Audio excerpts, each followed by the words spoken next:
प्रत्येक पतिव्रता नारी को इन 3-4 बातों का ध्यान रखना चाहिए। ज्यादा नहीं माताओं, 3 बातों का ध्यान रख लो अगर आप पतिव्रता धर्म में ऊंचाइयां प्राप्त करना चाहते हो तो। अगर आपको यही से वैकुंठ का विमान चाहिए तो 3 बातों का ध्यान रख लेना। सबसे पहली बात, पति का हर सुख दुख में साथ देना। दूसरी बात, पति के माँ बाप की अपने माँ बाप समझ के सेवा करना। और तीसरी बात, पर पुरुष के सामने 3 चीजें अपनी कभी नहीं दिखनी चाहिए, इन बातों का ध्यान रखना। पर पुरुष को मेरे भाई बहनों, किसी भी पतिव्रता नारी को इन 3 चीजों को नहीं दिखाना चाहिए। सबसे पहली चीज है उसकी आंखें, दूसरी चीज है मेरे भाई बहनों उसकी मांग भरने की जगह, और तीसरी चीज है उसके बाल। कभी पर पुरुष इन 3 चीजों पर दृष्टि नहीं डालना चाहिए पतिव्रता नारी की। आंखों के माध्यम से ही मेरे भाई बहनों सारे संप्रेषण अग्रेसित होते हैं और प्रेषित होते हैं।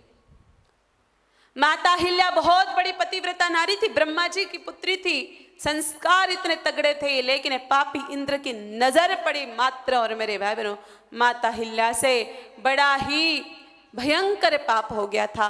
तो आंखों को भी बचा करके रखना चाहिए, मांग भरने की जगह को भी बचा करके रखना चाहिए, और बालों को भी बचा करके रखना चाहिए। मेरे भाई बहनों, सुना है हमने कि रानी पद्मिनी के बाल देख करके ही अलाउद्दीन खिलजी ने उसे प्राप्त करने के लिए इतना बड़ा संग्राम लड़ा था।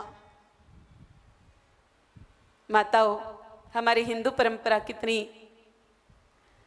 श्रेष्ठ रही है। इन 3 चीजों को छुपाने के लिए आपको घूंघट दे रखा है। कुछ माताएं तो घूंघट को पता नहीं क्या समझ जाती है। कुछ बड़ी पढ़ी लिखी माताएं कहते कि अति रूढ़िवादी है, पुराने ख्यालात के लोग हैं। लेकिन ये पुराने ख्यालात नहीं है मेरे भाई बहनों, ये कपड़ा नहीं, एक सुरक्षा की दीवार है जो हर स्त्री के सिर पर होनी चाहिए।